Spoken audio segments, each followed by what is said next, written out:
नमस्कार, स्वागत है आप सभी का। मैं हूं हिमांशु और आप देख रहे हैं हलचल इंडिया। बेबाक खबर तेज असर। आइए नजर डालते हैं आज की खबरों पर।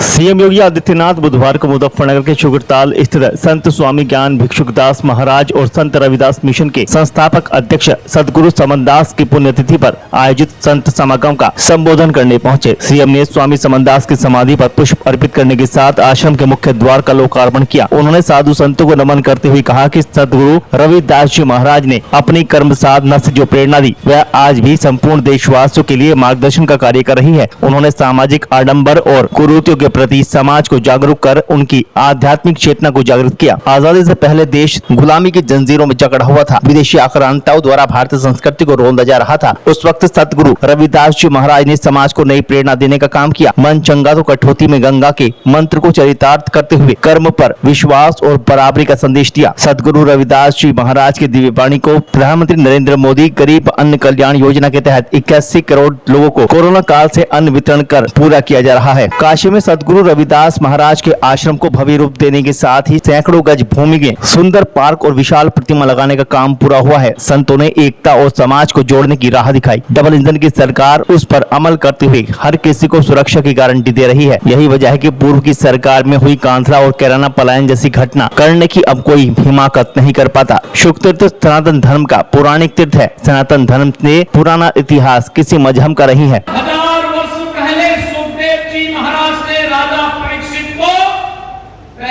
भागवत की कथा इसी धाम पे सुना करके उन्हें मुक्ति का मार्ग प्रशस्त करने के लिए जीवन में भक्ति का, ज्ञान का और मुक्ति का क्या महत्व हो सकता है, इसकी प्रेरणा इसी पावन धाम ने करवाया था। याद करिए, मां गंगा भारत की सनातन धर्म की परंपरा की एक अग्रणी और अग्रस धारा है, जो सम और विषम परिस्थितियों में हम सबको उद्धार का मार्ग प्रशस्त करती है। हम कैसे मां गंगा को भूल सकते हैं? हम कैसे सुख तीर्थ को भूल सकते हैं? और याद करिए, ये 5000 साल पहले इसी तीर्थ में ये सब घटनाक्रम घटित होता है। दुनिया के अंदर कोई मत, मजहब, संप्रदाय जो बताए कि 5000 साल का इतिहास कितने लोगों का है, कितने लोगों का है, ये केवल दावा आप कर सकते हैं जिसके उत्तराधिकारी आप हैं और जिसके बाद हमारे पूज्य संत जन हैं, जो आज यहाँ पर इस सुख तीर्थ में यहाँ उपस्थित हुए हैं। और बहनों और भाइयों, आज जब हम यहाँ पे संत स्वामी ज्ञान भिक्षुकदास जी महाराज की 65वीं पुण्यतिथि पर यहाँ पर एकत्र हुए हैं, मैं उनकी स्मृतियों को नमन करता हूँ, उन्हें विनम्र श्रद्धांजलि अर्पित करता हूँ।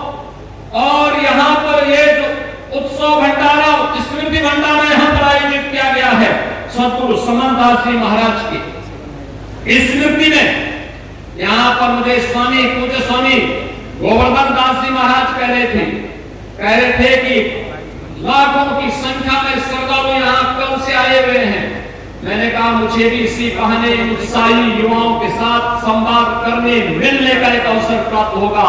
और बहनों और भाइयों, मैं तो आपसे कहने के लिए आया हूं, इसलिए कहने के लिए आया हूं कि इस बार तो नहीं हो पाया, लेकिन अगली बार यहाँ के पूज्य संतों की प्रेरणा से जो मां गंगा की धारा को हम यहाँ से लेकर के गए हैं, यहाँ पर इस सतगुरु रविदास मिशन से जुड़े हुए समनदास जी महाराज के इस पावन आश्रम के सामने भी सतगुरु रविदास और पूज्य संत समनदास जी महाराज की स्मृति में एक घाट का निर्माण हम लोग कार्य करके पूरा कर चुके हैं। यहाँ की सड़कों के चौड़ीकरण के कार्य को भी आगे बढ़ाएंगे, जिससे आने वाले आप किसी श्रद्धालु को आने वाले समय में संकट नहीं आएगा। आराम से पार्किंग की व्यवस्था दी जाएगी और पार्किंग की व्यवस्था के साथ साथ यहाँ के सुंदरीकरण के कार्य को आगे बढ़ाना, सत्संग सभागार की स्थापना करने का कार्य भी यहाँ पर हम लोग आगे बढ़ाएंगे, जिससे आने वाले समय में आने वाले श्रद्धालु को सम विषम परिस्थितियों में किसी भी प्रकार की समस्या का सामना न करना पड़े। बहनों और भाइयों, जब अच्छी सरकार आती है और पूज्य संतों का मार्गदर्शन मिलता है तो अच्छा ही।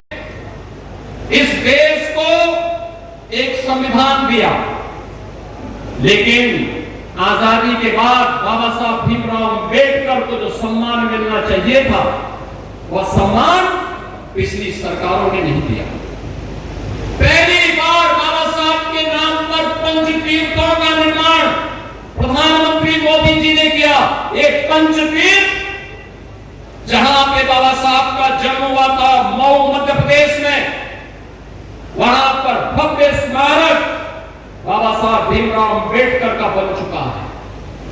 बाबा साहब भीमराव अंबेडकर ने उच्च शिक्षा लंदन के जिस स्कूल से जिस स्थान पर रह करके किया था, इंग्लैंड की सरकार ने उस भवन को बेचने की कार्रवाई की थी, तो प्रधानमंत्री मोदी जी ने उस भवन को खरीदा और खरीदने के बाद ये व्यवस्था की कि भारत के अनुसूचित जाति जनजाति के छात्रों के लिए उच्च शिक्षा के लिए विदेशों में जाना चाहेंगे, इंग्लैंड में जाना चाहेंगे, उन छात्रों के लिए वहां पे एक भव्य बाबा साहब का भव्य स्मारक भी बनाया और स्मारक बनाने के बाद वहां पर छात्रावास का निर्माण और स्कॉलरशिप की भी व्यवस्था वहां पर प्रधानमंत्री मोदी जी के द्वारा किया गया। बाबा साहब ने उच्च शिक्षा के लिए, बाबा साहब ने दिल्ली में रह करके अपना सार्वजनिक जीवन जिस भवन में रह करके आगे बढ़ाया था, वहां पर बाबा साहब भीमराव अंबेडकर का अंतर्राष्ट्रीय स्मारक और सांस्कृतिक केंद्र का निर्माण भी प्रधानमंत्री मोदी जी ने किया। और यही नहीं, बाबा साहब ने 1956 में उनकी दीक्षा भूमि नागपुर में भी भव्य स्मारक के निर्माण का काम प्रधानमंत्री मोदी जी ने कराया और चैत्य भूमि मुंबई में भी बाबा साहब का भव्य प्रतिमा और विशाल भव्य स्मारक और विशाल प्रतिमा का निर्माण भी प्रधानमंत्री मोदी जी के मार्गदर्शन में स्थापित हो पाया। बहनों और भाइयों, कहने के लिए सरकारें बहुत आई थी, लेकिन बाबा साहब का सम्मान हो, बाबा साहब की गौरव और गरिमा के अनुरूप उनके सांस्कृतिक केंद्र और उनकी स्मृतियों को आगे बढ़ाने का काम हो सके। याद करिए, 26 नवंबर की तिथि 26 नवंबर 1949 को बाबा साहब ने भारत का संविधान का निर्माण किया था। 26 नवंबर 1949 से लेकर के 2015 तक कभी भी किसी भी सरकार ने बाबा साहब के नाम पर समारोह नहीं किया, लेकिन प्रधानमंत्री मोदी जी ने 26 नवंबर की तिथि को बाबा साहब भीमराव अंबेडकर की स्मृति में संविधान दिवस के रूप में मनाने का काम किया है। और आज भारत के अंदर 26 नवंबर की तिथि संविधान दिवस के रूप में आयोजित होती है। बहनों और भाइयों, आज आप देखते होंगे जो सद्गुरु रविदास जी महाराज ने कहा था, उन्होंने कहा था कि बिना भेदभाव के योजनाओं का लाभ मिलना चाहिए। 4 करोड़ गरीबों को देश के अंदर आवास मिलना, 10 करोड़ गरीबों के लिए देश के अंदर तमाम अन्य प्रकार की सुविधाएं उपलब्ध होना, चाहे वो उज्ज्वला योजना का कनेक्शन हो, 12 करोड़ गरीबों के घर में शौचालय का निर्माण करने का कार्य हो, या फिर वे तमाम अभियान आयुष्मान भारत का कार्ड हो, या फिर वे सुविधाएं जो आज भारत के प्रत्येक नागरिक के जीवन में व्यापक परिवर्तन का कारण बनी हुई है, ये सभी सद्गुरु रविदास जी महाराज की प्रेरणा से ही संभव हो पाया है। और आज मेरा सौभाग्य है कि यहाँ पर पूज्य स्वामी ज्ञान भिक्षुदास जी महाराज और पूज्य संत सद्गुरु समनदास जी महाराज ने यहाँ पे सद्गुरु रविदास जी महाराज के इस मिशन को आगे बढ़ाने के लिए जिस पवित्र कार्यक्रम को आगे बढ़ाया है, यहाँ पे ज्येष्ठ पूर्णिमा की इस पावन पर्व पर आप सबके साथ इस आश्रम के कार्यक्रम में सहभागी बनने का सौभाग्य मुझे प्राप्त हो रहा है। आज के इस अवसर पर मैं एक बार इन पूज्य संतों के श्री चरणों में नमन करते हुए उन्हें विनम्र श्रद्धांजलि देता हूँ। सभी पूज्य संतों का हृदय से अभिनंदन करता हूं। आप सभी श्रद्धालुओं को आज के दिवस की बधाई देते हुए अपनी वाणी को यहीं पर विराम देता हूं। आप सब मेरे साथ बोलेंगे, सद्गुरु रविदास जी महाराज की, सद्गुरु रविदास जी महाराज की, सद्गुरु स्वामी ज्ञान भिक्षुदास जी महाराज की, सद्गुरु स्वामी ज्ञान भिक्षुदास जी महाराज की, सद्गुरु समनदास जी महाराज की, सद्गुरु समनदास जी महाराज की। भारत माता की, भारत माता की, गंगे मैया की, गंगे मैया की। नमः पार्वती पते, हर हर महादेव। रविदास जी महाराज की स्मृति में स्थापित इस आश्रम और इस पावन गद्दी पर संत स्वामी ज्ञान भिक्षुदास जी महाराज की 65वीं पुण्यतिथि और अखिल भारत के संत शिरोमणि सद्गुरु रविदास मिशन के संस्थापक अध्यक्ष सद्गुरु समनदास जी महाराज की पूर्ण स्मृति में एक सुतीर्थ पर इस पावन सत्संग और बड़े भंडारे का आयोजन यहां पर आयोजित किया गया है। मैं सबसे पहले इस ज्येष्ठ पूर्णिमा के अवसर पर पूरे प्रदेशवासियों को हृदय से बधाई देता हूं।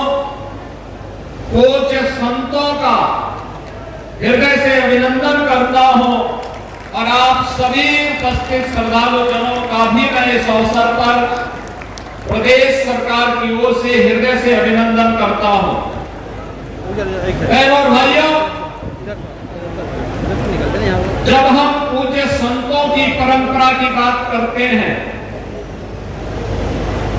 तो मध्यकाल में जब देश गुलामी की बेड़ियों से जकड़ा हुआ था, विदेशी आक्रांताओं के द्वारा भारत की धर्म और संस्कृति को रोधा जा रहा था, उस कालखंड में ज्योति की एक पुंज के रूप में सद्गुरु रविदास जी महाराज का आविर्भाव होता है।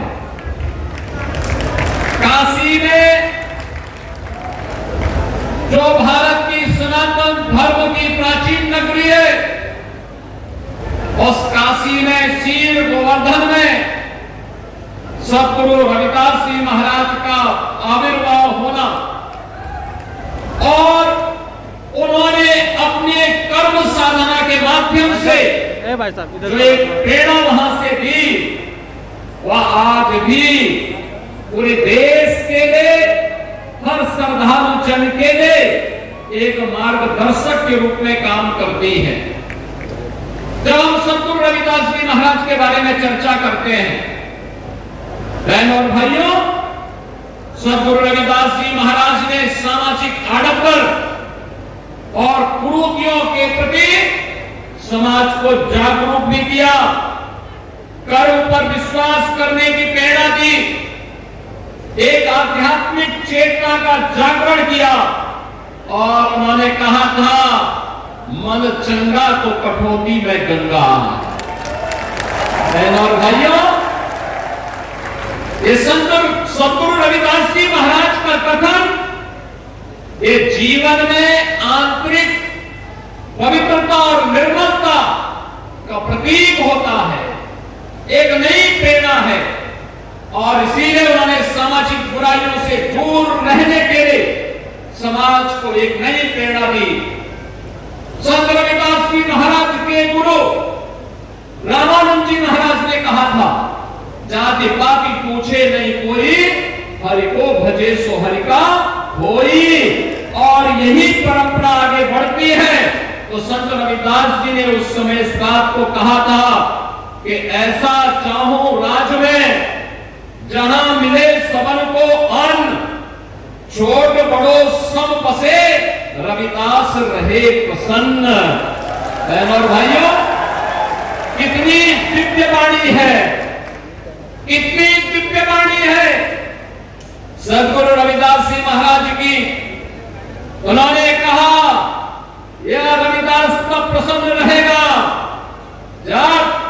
बिना भेदभाव के सबको समान रूप से अधिकार मिलेगा, सबको अन्न मिलेगा। और याद करिए, संत रविदास जी महाराज की इन बातों को अक्सर किसी ने लागू किया। भारत के प्रधानमंत्री मोदी जी ने प्रधानमंत्री गरीब कल्याण अन्न योजना के माध्यम से भारत के 81 करोड़ लोगों को 81 करोड़ लोगों को कोरोना जैसी महामारी से लेकर के अब तक लगातार अन्न का वितरण कराया जा रहा है। यह होती है संतों की प्रेरणा। ये मेरा सौभाग्य है सदगुरु रविदास जी महाराज की पावन जन्मभूमि चीर गोवर्धन काशी में, वहां पर प्रधानमंत्री मोदी जी की प्रेरणा से हम लोगों ने पहले वहां पर 14 के पहले, मोदी जी के आने के पहले वहां जाने का रास्ता बहुत संकरा था, सिंगल लेन का सड़क था। आज हमने वहां 4 लेन की सड़क से जोड़ दिया है। आश्रम को भव्य रूप दे दिया है, बहुत भव्य रूप दे दिया है। और आश्रम को भव्य रूप देने के साथ साथ सदगुरु रविदास जी महाराज की भव्य प्रतिमा स्थापना के साथ साथ अन्न क्षेत्र का निर्माण और रविदास जी महाराज के नाम पर सैकड़ों बीघा लैंड जमीन को खरीद करके वहां पर सदगुरु रविदास जी महाराज का लेकिन नाम का पार्क और उनकी भव्य प्रतिमा की स्थापना का काम भी वहां पर आज मोदी जी की प्रेरणा से संपन्न हो चुका है। बहनों भाइयों, इन दिव्य संतों ने समाज को एक राह दिखाई और वह राह एकता की राह है। एकता की राह है, समाज को जोड़ने की राह है। वह राह जो कोई किराना और कांधला की घटना नहीं होने देती है। ये वही राह है जो हमें सुरक्षा की गारंटी भी देती है, हमारा संरक्षण की गारंटी भी देती है, हमारे उत्थान का मार्ग भी प्रशस्त करती है और सब और विषम परिस्थितियों में हमें लड़ने की भी प्रेरणा प्रदान करती है। और यही तो कार्य सदगुरु रविदास जी महाराज की इस प्रेरणा को आगे बढ़ाने का काम किया है। इस सुख तीर्थ में संत